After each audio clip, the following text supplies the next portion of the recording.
Welcome to Unfuck Your Brain. I'm your host, Cara Loewentheil, Master Certified Coach and founder of the School of New Feminist Thought. I'm here to help you turn down your anxiety, turn up your confidence, and create a life on your own terms, one that you're truly excited to live. Let's go. Welcome to this week's Coaching Hotline episode, where I answer real questions from real listeners and coach you from afar. If you want to submit your question for consideration, go to unfuckyourbrain.com/coaching hotline, all one word, or text your email to +1 347 997 1784. And when you get prompted for the code word, it's coaching hotline, all one word. Let's get into this week's questions. So here is the first question. Do you recommend doing thought work while on the struggle bus? I wonder if thought work can prevent me from making the ride longer than necessary. For example, when I'm on the struggle bus, it feels like this weird indulgence to me. Like when I'm having the worst headache on a busy day at work, I usually find myself too miserable to take a painkiller that's literally on my desk. Meanwhile, I usually find it more effective to think things through when I'm not on an emotional roller coaster, so the next ride is slightly better. Is there something in between? But the way that this question is phrased, I'm not exactly sure why you think these are two things on either end, but let me just answer it this way. You can totally try to do thought work while you're on the struggle bus. The point of the struggle bus is that when you are resisting being on the struggle bus, none of your thought work is going to work, right? So the reason I recorded that episode and I use that metaphor is that what happens is when we're struggling, like when a negative emotion is persisting or a negative thought is persisting and we can't move through it, we start to get resistant and we think it shouldn't be happening and we don't want to be where we are. And when we don't want to be where we are, that's when we get stuck. So the struggle bus is a metaphor to help you remember that it's normal to have, days that you have negative thoughts and feelings that you can't shift, and that's not a problem and you can just ride that. So I really think it can go either way. Sometimes when you recognize that and your resistance releases, then you actually can do the thought work and make progress on it. Sometimes you recognize that your resistance releases, but nothing's shifting still, and that's okay, right? The whole point is the bus is moving. You'll get where you need to get at some point. It's just like when you're thinking through a complicated idea, those of you who do that for your professionally or personally, I always find that sometimes when I'm working on an intellectual problem, I don't get the answer right away. I have to think about it. This would happen when I was kind of creating arguments for law review articles. It happens now sometimes when I'm debating something that I'm trying to learn how to figure out how to teach, or I'm see a conflict in two ideas I have and I'm trying to resolve them. It's I have to let my brain work on it kind of in the background sometimes. And I think our thought work is like that too. Sometimes we're on that bus and we just have to be okay, my brain has not figured out the solution to this yet. And that's okay. I'm just going to ride this out until it does. So I don't think it's an either or. I think you can see what works for you. I would really dig into why you won't take a painkiller that's on your desk when you have a headache. I think that is the most interesting part of this question to me is why are you doing that? What is your thought? Is your thought that you deserve to suffer? Is your thought that it shouldn't be a big deal? Is your thought that you're weak if you take it? There's something going on there for you. I don't know if it's related to the struggle bus exactly, although I think you're kind of linking them, but I would really dig into that. Why are you doing that? Why are you indulging in misery? So that's my answer to that. And I think you're right. Sometimes when you're on the emotional roller coaster, you can't do the thought work as well then. That's why processing and accepting emotion is always the first step. And sometimes you got to accept that you're on the struggle bus for a little while too. That's okay. It's still driving you somewhere. All right, y'all. I know you're as tired as I am of having the top podcasts in wellness or health and fitness categories be a bunch of dudes who don't know anything about socialization and who are not taking women's lived experiences into account. So if you are looking for ways to support the show and more importantly, make sure the show gets to more people, please leave us a review on Apple Podcast or Spotify. And bonus points if you include a few lines about the way you use thought work and self-coaching or anything you've learned from the podcast in your daily life. Those reviews are what teach the algorithms to show us to more new people. It helps us get new listeners all over the world. And I'll be reading one story from a recent review in each of these question and answer episodes. Today's review is from Rainbow Farm Girl. First of all, I want to visit that farm. And the subject line is, "This podcast changed my life." Yes, seriously. I'm so grateful I found this podcast and Kara's work. I had been white knuckling through my life, feeling as if I was barely hanging on. Through changing my thoughts, I've let go of so much suffering and fear, and I filled that space instead with joy and confidence. Every person socialized as a woman should give this a listen. I love hearing that this work has helped resolve some of that unnecessary suffering, and I want every woman and every person to experience more joy and confidence. So, such a beautiful review. Thank you.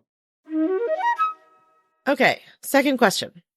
This is related to work, but also my interests and hobbies too. I change my mind so often about what I want to do in terms of a job. Do I want a new job or to set up my own business or to go back to education? I don't seem to have trouble choosing. I get about an option. I think she means maybe she gets excited about an option for a period of time. But once I pick something, I can get restless and start looking at other options instead. I feel that people probably roll their eyes now when I tell them about my latest venture. I do the same with starting new hobbies, books, courses. I would like to stick at something to feel accomplished in one area and to make a choice and feel content with it. Okay, so here's the good news. You can learn to stick to something and accomplish it. Here's the bad news. You will not feel content about it. The reason this is happening is because every time you have a thought come into your mind that you might want to do something else, you listen to that thought. When people have commitment problems, whether it's like in a relationship or to a job or to a hobby or to anything else, let me back up. You do want to make sure that you actually want to do the thing. Sometimes we have trouble sticking with something because like our reason for doing it isn't any good, really. We don't feel good about that reason. It doesn't actually matter to us. It's just because we think we're supposed to or to make someone else happy or whatever else. So, but putting that aside, because you're talking about like, you're not like, oh, my parents want me to do this thing and I'm doing it so they feel okay. But it's, you're like, I'm excited about these things, but then I change my mind. What's happening there is that your brain, of course, always comes up with new ideas. Your brain has lots of ideas. And it's always more fun for your brain, especially, to be excited about a new thing than to stick with something that it's already kind of gotten to know somewhat, or it's getting hard, or there's a challenge coming up, or it's in a boring period, or whatever. Your brain is probably very novelty seeking. And so what happens is when those thoughts come up, you think that they matter and you act on them. And that is the opposite of how you learn to practice commitment and stick with something. And it's not going to feel good right away. So you need to change your goal for the short term, at least, to be, I want to learn the skill of sticking to something, even when my brain thinks there's an exciting, shiny object over there, and that doing something else would be fun, right? It's like if you're in a long-term relationship, right? It's like you're saying, well, I would like to never feel attracted to anyone else so I can always be happy in my marriage. This is probably not realistic, right? When you're in a long-term relationship with a person or a project or a job or anything else, there will be, times that it feels amazing and motivating and exciting and like you're falling in love. And there will be times that it is boring and routine and annoying and difficult. And there will be times that you are attracted to other things. And so having a long, happy marriage isn't like a thing that just happens to people if they're super lucky and they just never are attracted to anyone else or ever have a fight with their spouse. It's something people create, if that's what they want, through a lot of effort and commitment and not acting on their outside attractions or their boredom or their whatever else. Again, obviously you'll know, I don't think a lifetime monogamous marriage is a point of life. I'm just trying to give you another metaphor like a metaphor to think about this with. What's happening now is that you're kind of like a fuck boy, a fuck girl with your projects. You get excited, you start something, and then something else exciting comes along, and so you jump ship. And so you have to learn how to stick with something even when your brain wants you to be excited about something else. And when you say, I feel people probably roll their eyes now when I tell them about my latest venture, maybe they do, maybe they don't, but you're rolling your eyes, right? That's your thoughts about yourself that you're projecting, kind of for good reason. Not that you should roll your eyes at yourself, right? We want to understand why you're doing this, but you already know when you start something that you're probably not going to stick with it because that's what you've done your whole life, apparently. Now, that doesn't make you a bad person. There's nothing wrong with you. This is just, you happen to be someone whose brain is like excited by novelty and likes to want to do new things and gets excited about new things. And so you have to learn constraint. I mean, this is something every entrepreneur deals with. right? It is a like real struggle. You build something in your business and it's working. And then your brain is like, okay, let's do something else. Let's like burn this all down and start this new program or like do this new niche or do this new podcast. And you have to learn how to be like, nope.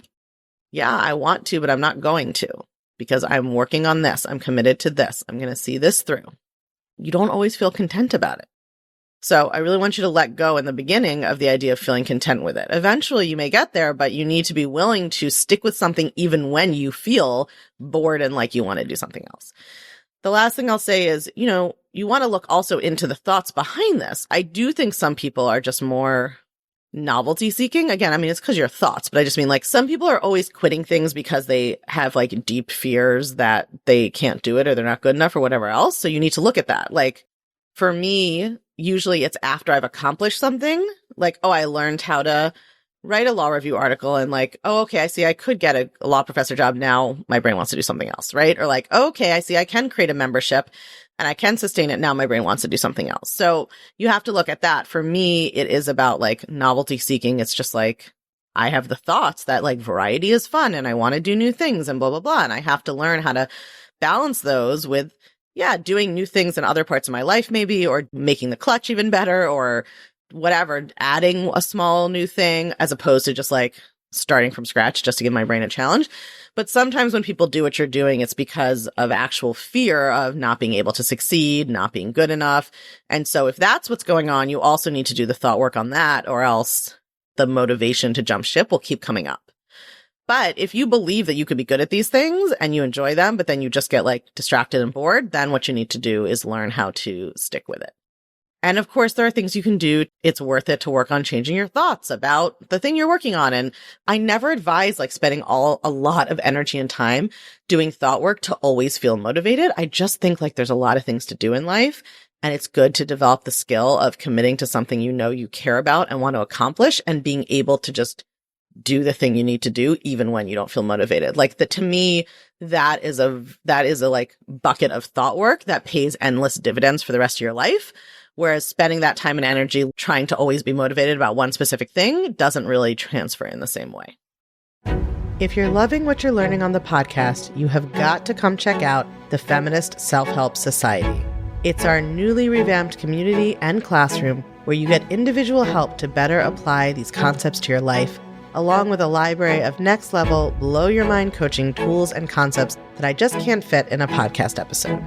It's also where you can hang out, get coached, and nerd out about all things thought work and feminist mindset with other podcast listeners just like you and me. It's my favorite place on earth, and it will change your life, I guarantee it. Come join us at www.unfuckyourbrain.com/society. I can't wait to see you there.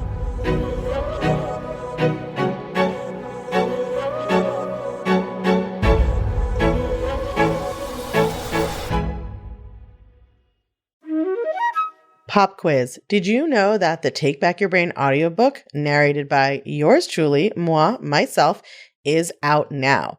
If you love this podcast, the audiobook is the best way for you to enjoy this New York Times and USA Today bestseller. You can still get the hardcover anywhere books are sold. You can still get the ebook, but if you're like me, you love audiobooks just as much or more because they're easier to enjoy on the go or while you're multitasking. And if you already have the hardcover and you have been feeling like you just want to try to absorb everything in it even better, add the audiobook, listen to the audiobook as well. It will operate on your brain in a whole different way. Go grab it on Audible or wherever else you get your audiobooks, and you have my dulcet tones in your ears teaching you how to understand your brain. It's a win-win.